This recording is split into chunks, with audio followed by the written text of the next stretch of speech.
देखिए, e rickshaw के कुछ नियम हैं, उनके रेट्स को लेके भी कुछ इशू था। एक टीम बैठी थी एडिशनल कमिश्नर जो ट्रांसपोर्ट कमिश्नर हैं उनके अंडर। अब इसमें सारे फैक्टर्स को कंसिडर करके एक तो ई रिक्शा को बाहर जाना पड़ेगा, नेशनल हाईवे पे नहीं चल सकते जी।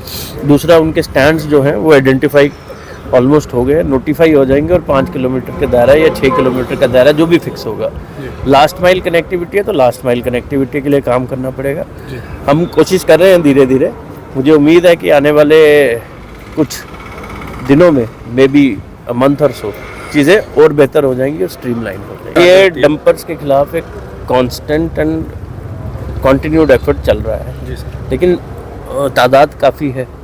आज करते हैं, सीज करते हैं, दूसरा आता है। एक नियमों के अनुसार चलना पड़ता है। जो सस्टेन्ड हमारी इनके खिलाफ जो कार्रवाई है वो चलती रहेगी और धीरे धीरे इनको भी ये समझ आ जाएगी कि अगर ये सुधरेंगे नहीं तो इनको बहुत रेगुलरली फाइन देना पड़ेगा। सर, एक एमबीटी के वहाँ पर एक नाका लगता था पहले, वहाँ पर ट्रक वालों से जो है वो पर्ची वसूली जाती थी, उसका कोई भी रिकॉर्ड नहीं था। हमने भी कई बार खबरें दिखाई, उसके बाद कुछ दिनों के लिए वो बंद हो गया। ऑटो चालक भी वहाँ पर पहुँचते थे, उन्होंने भी हमें बयान दिया था कि हमने सामने देखा है कि यहाँ पर ट्रक वालों से जो है पैसे लिए जाते हैं, 500 रुपये लिए जाते हैं। हालांकि हमारे पास विजुअल भी पड़े हैं। तो ये बीच बीच में चलती है चीज़ें, तो किस तरह से? कौन सी पर्ची?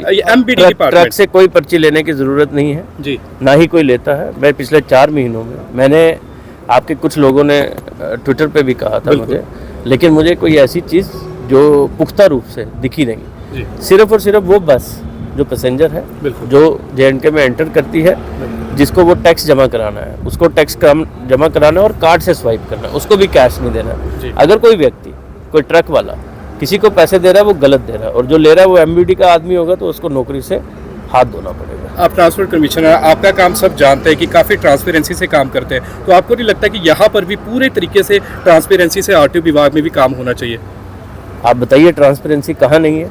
हम तो फेसलेस की तरफ चल रहे हैं जी। आपका जो लाइसेंस है वो ऑनलाइन होता है जी। आपकी ट्रांसफ़र ऑफ पेपर्स है वो ऑनलाइन है। रजिस्ट्रेशन आज की डेट में आपके डीलर एंड पे है, जहाँ पे अगर कोई कागज़ है जिसके लिए पर्सनली आना है तो मैंने RTO साहब को कहा है कि कंटैक्ट जो है वो मिनिमम होना चाहिए जी। मुझे लगता है जिस तरीके से हम चल रहे हैं ट्रांसपेरेंसी है भी और बेहतर की जाएगी।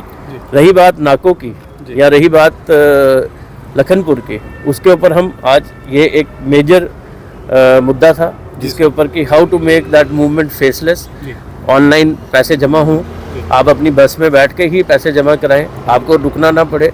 कैसे इलेक्ट्रॉनिक बैरियर के थ्रू आपकी मूवमेंट को रेगुलेट किया जाए, और मुझे उम्मीद है कि हम अपनी कोशिशों में ज़रूर कामयाब। महिलाओं के लिए ई बसेस के लिए आया था कि फ्री चलेगी, यहाँ पर इतनी बसेस नहीं चल रही है। ई बसेस सिर्फ शहर से ही चल रही है, तो गाँव में कुछ इस तरह के विकल्प है आने वाले दिनों में? ई बसेस मेरा मैंडेट नहीं है, वो स्मार्ट सिटी के CEO देखते हैं। स्मार्ट सिटी से एक आखिरी सवाल रहेगा कि आपने जिस तरह से कहा ट्रांसपेरेंसी से काम हो रहा है, अभी भी एजेंट्स का वहाँ पर चल रहा है। RTO विभाग के कार्यालय के बाहर कई एजेंट्स हैं, वो आते हैं, कई बार RTO सर वहाँ पर मौजूद नहीं होते हैं, ARTO साहब माफ़ कीजिएगा, RTO सर मौजूद नहीं होते। इनसे पहले ही वहाँ पर कई एजेंट्स ने जो है वहाँ पे अड्डा बना लिया था और लोगों से 15-20 हज़ार रुपये जो है वो लिए जाते थे लाइसेंस बनाने। देखिए, मैंने कहा है बार बार, ये फ़ोन आपका एजेंट है, ऑनलाइन सिस्टम है, फेसलेस सिस्टम है। अगर कोई एजेंट के पास जा रहा है तो हम किसी को ज़बरदस्ती रोक नहीं सकते, लेकिन मैं बार बार लोगों को कह रहा हूँ अपने फ़ोन का इस्तेमाल करिए, ऑनलाइन सिस्टम का इस्तेमाल करिए, और अगर नहीं है, अगर आपको कोई भी दिक्कत आ रही है तो आप RTO ARTO को फ़ोन करके पूछिए।